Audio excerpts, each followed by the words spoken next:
在世锦赛夺铜，却因为性别生化指数异常，铜牌遭到撤销处理。在世锦赛夺铜，却因为性别生化指数异常。今年巴黎奥运风波争议不断，林玉婷跟阿尔及利亚选手凯利夫被质疑性别。J.K. 罗琳分享外媒报道，并表示，什么时候才能结束这种疯狂？要等到有女拳击手受重伤，还是等女拳击手被打死？引发台湾网友众怒。因为事实上，国际奥会早在比赛前夕就已经挂保证，选手都符合比赛规定，因此批罗琳没见过世面，书可以乱写，话不能乱说。留言区不少网友贴出中英文澄清图，力挺林玉婷。有粉丝失望表示不看哈利波特了，有人则用原著内梗呛 J.K. 罗琳应该是史莱哲林的，到底在说什么爬说语？去罗琳走。其实，在过去100年的奥运史上，只要被视为不够女人的选手，时常都会被攻击。性别检测的方式其实也一直都存在争议。今天这支影片，我们就来谈谈奥运性别争议的历史，性别检测有哪些问题，还有在运动场上公平竞争到底是什么意思。现代奥运从19世纪末开始，由法国顾拜旦男爵创办。在他担任奥委会主席30年期间，女性都被禁止参与多数竞赛。奥运被视为让男人展现男子气概的场合，女性只能做一些有女人味的项目，像是射箭、高尔夫球、网球、游泳。当时奥委会出于医学理由而排除女性，说怕女性从事剧烈运动会伤身，可能造成不孕。为了保护女性，女人不该参赛。所以奥运的头30年，女性选手一直都是极少数。直到一战后，在法国女性主义者 Alice Milia 努力争取下，女性终于可以加入田径项目。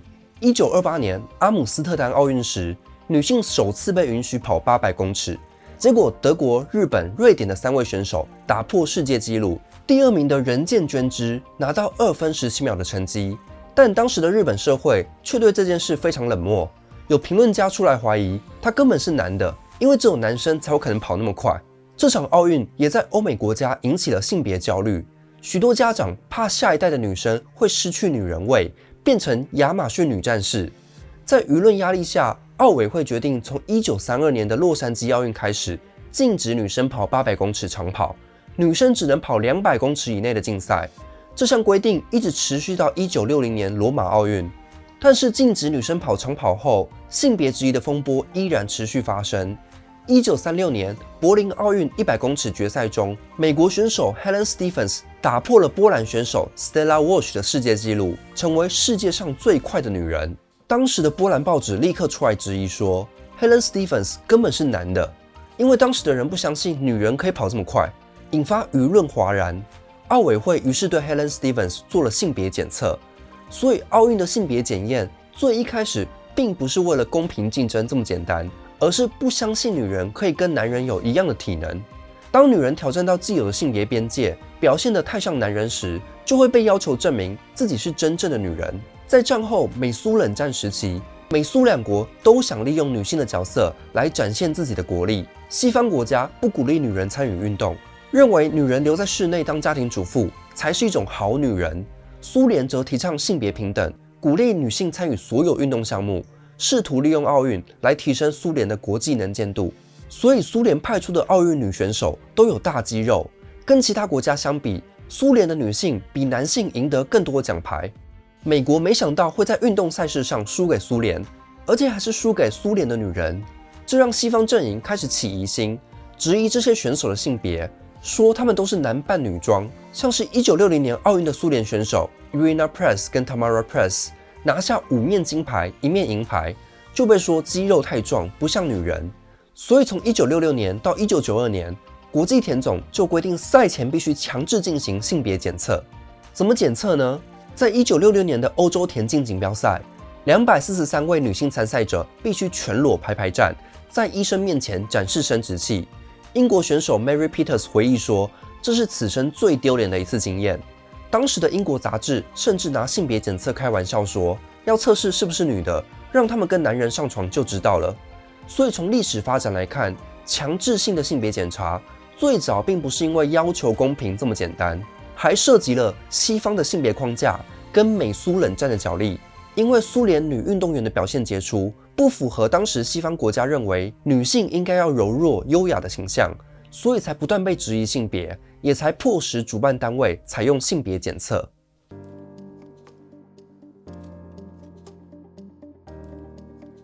原本的性别检测是脱光给医生检查，这既没效率又不得体，所以在1967年，国际田总更改方式，不再用身体构造来判断，而是转向染色体来判断。只有 XX 染色体可以加入，没有的人就禁止参赛。这种方法只需检测口腔黏膜，非常方便，也是 J.K. 罗琳正在要求奥运重新实施的检测方法。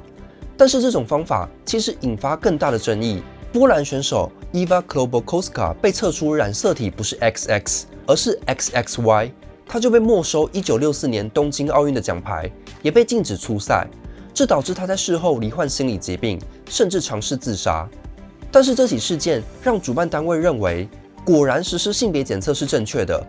波兰的奥委会主席抗议说，只看 XX 染色体并不足以定义女人。我们一般认为性别是二分的，性染色体要么是 XX， 不然就是 XY。但是生物学家 Fausto Sterling 整理了1955到2000年半个世纪的医学文献，统计出有将近 1.7% 的人出生时不是用两性的分类。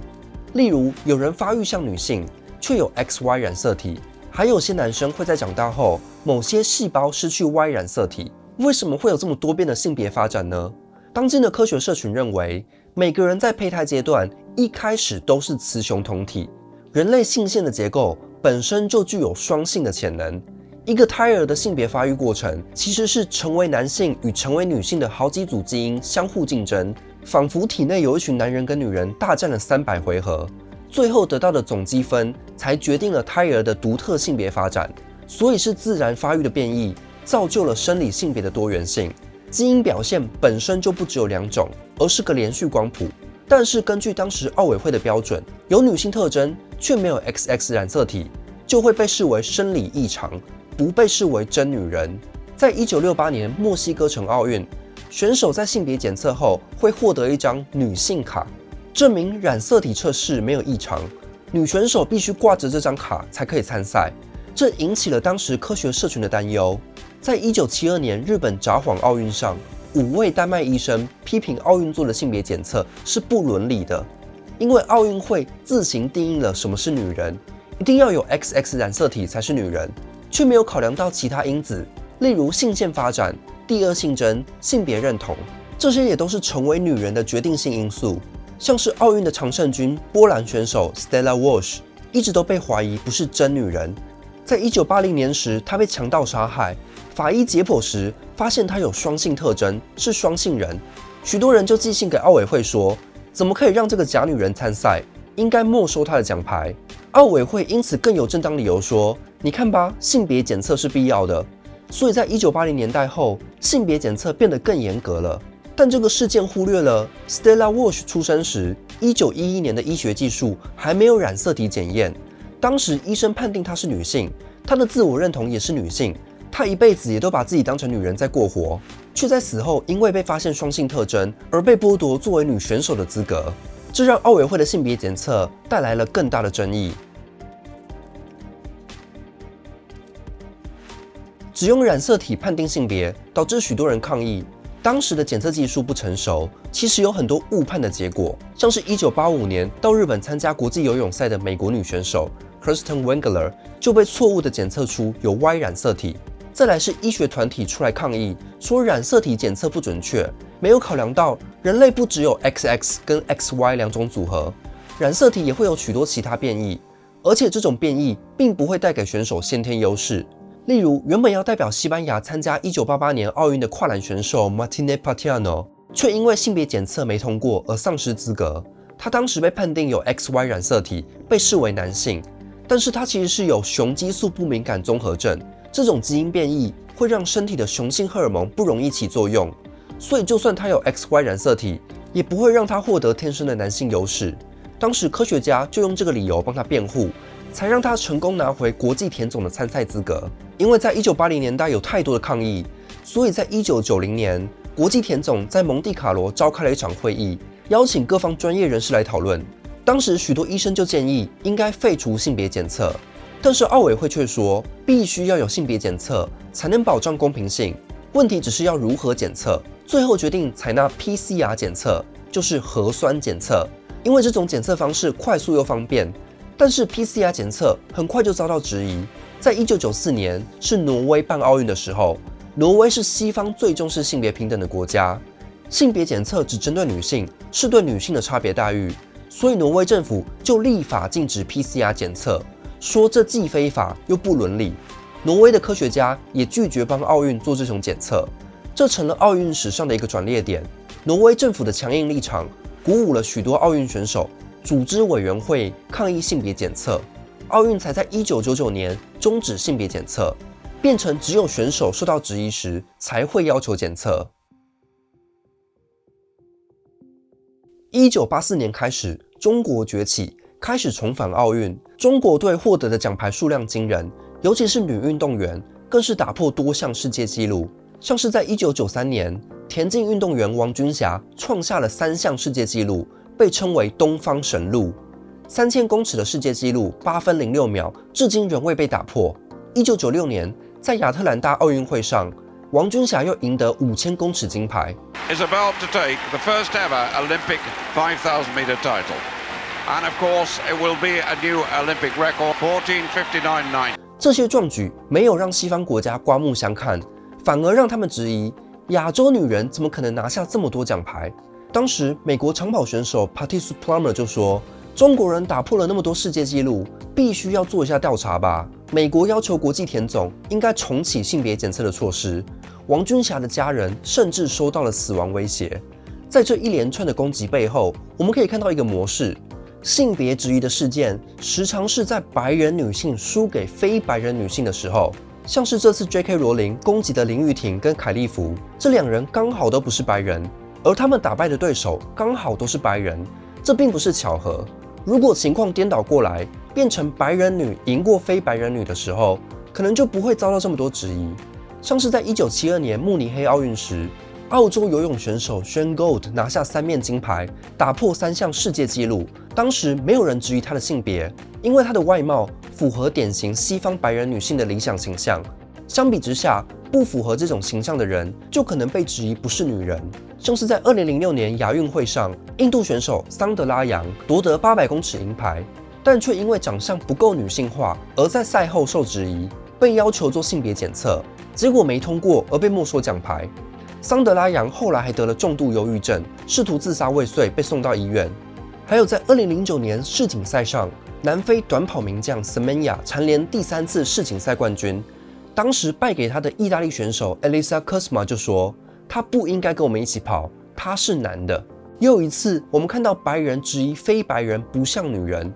The 18-year-old Semenya is now the subject of a gender verification test. We have more now on a controversy that has erupted whether one of the runners should be in the men's or women's race. 因为有太多的质疑声音，国际田总要求 Semenya 做性别检验，检测结果显示她有天生过高的睾固酮，因此在2011年，奥委会引入了睾固酮限制，认为雄性激素过高的女人会制造更多睾固酮，占有体育优势。但是把睾固酮当成强化运动功能的阳刚荷尔蒙，本身就是西方文化的长期偏见，并没有科学证据支持。科学家至今仍然没有发现睾固酮跟体育表现有确切的直接因果关系。低睾固酮的男性选手，其实在运动赛事上才是占多数的。在2018年，世界田总要求 Semenya 必须进行治疗，让体内的睾固酮降低，达到女人的标准，才能继续参加国际赛事。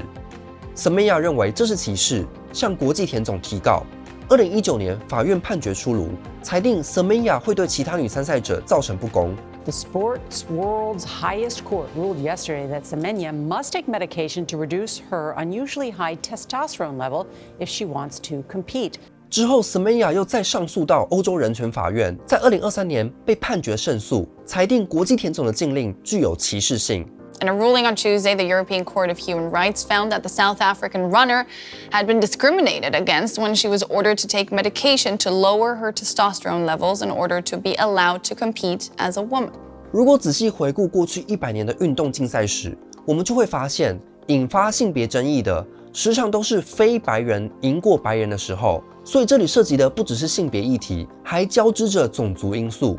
其实奥运在设立之初，原本就是西方国家用来展示白人优势的场合，像是在1936年的柏林奥运，纳粹德国就希望借此证明雅利安人是最优秀的人种。但是到了20世纪，随着中国、亚洲国家崛起，越来越多非白人获得奖牌，就对白人的优势地位构成了威胁。现年49岁的澳洲著名游泳教练霍克在 IG 上发怒，对象是大陆游泳小将潘展乐。日前在巴黎奥运会上，以1个身位的差距赢得男子100米自由泳冠军，还创下惊人的世界纪录。I'm an expert in it. That's what I do. Okay? And I'm upset right now because you don't win 100 freestyle by a body length on that field. You just don't do it. It's not humanly possible to beat that field by a body length. 所以一直去指控有色人种不符合资格，不够像女人，这背后其实反映出白人比赛输了，却又要维系种族优越感的焦虑。最后我们来谈谈，在运动中公平是什么意思？每次有性别质疑风波时，主办单位都会说性别检测是为了竞赛公平，因为生理男性有先天基因优势，对女性选手来说不公平。È una gara che non, diciamo, non sembra equa. Io penso che atleti che hanno diciamo caratteristiche genetiche maschili non debbano essere ammessi alle gare femminili. 如果要求公平，讲求的是基因上的公平，那我们可以反问：人类有46对染色体，为什么我们只追求性染色体的公平？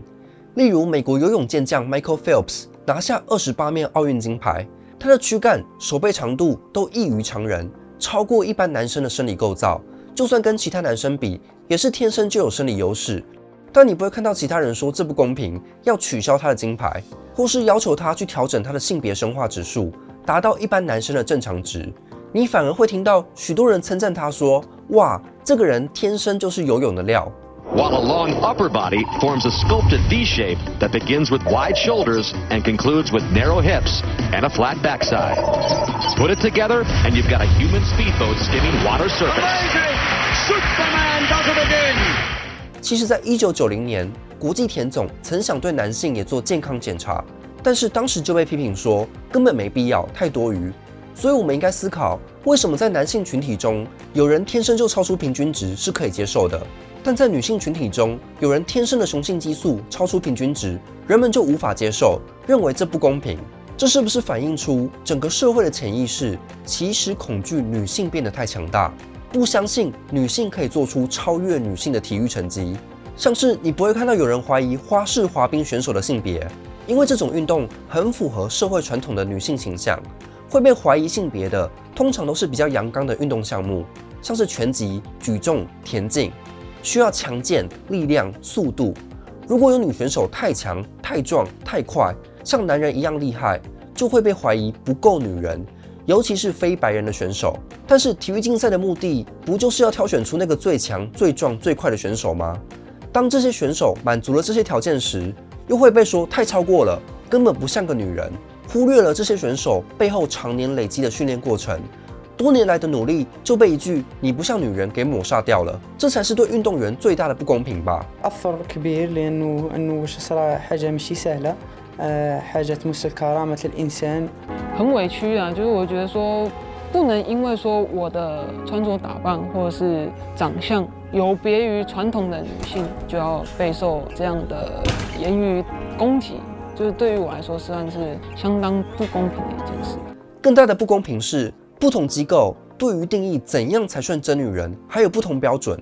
林玉婷在奥运初赛前已经通过奥委会的睾固酮浓度测试标准，但是质疑她性别的人却是拿2023年的世锦赛来说，当时国际拳总检测出她性别生化指数超标。In a statement, the IBA said in part, this test conclusively indicated that both athletes did not meet necessary eligibility criteria and were found to have competitive advantages over other female competitors. A boxer deemed a biological male beating an Italian female opponent with the Italian crying out, I couldn't take it anymore. 退一步说好了，就算林玉婷的某项指数在当时超标又如何？运动员的生理状态、荷尔蒙浓度本来就会随着身体的训练而起变化，重点是在比赛前的那段时间是否有浓度超标。Are these athletes women? The answer is yes, according to eligibility, according to their passports, according to their history. A test which may have happened overnight was a made-up test, which is new. I don't think we should give that any credence at all. 在奥运赛事上不采用今年奥委会的检测结果，而跑去采用去年国际拳总的检测结果，那不是很奇怪吗？现在国际拳总已经被奥委会除名了，用被除名的机构所做的检测来质疑选手的参赛资格，很难让人相信这种质疑有什么正当性。这支影片我们介绍了奥运性别争议的历史。其实林玉婷今天所面临的国际上的各种质疑，在奥运史上早就层出不穷。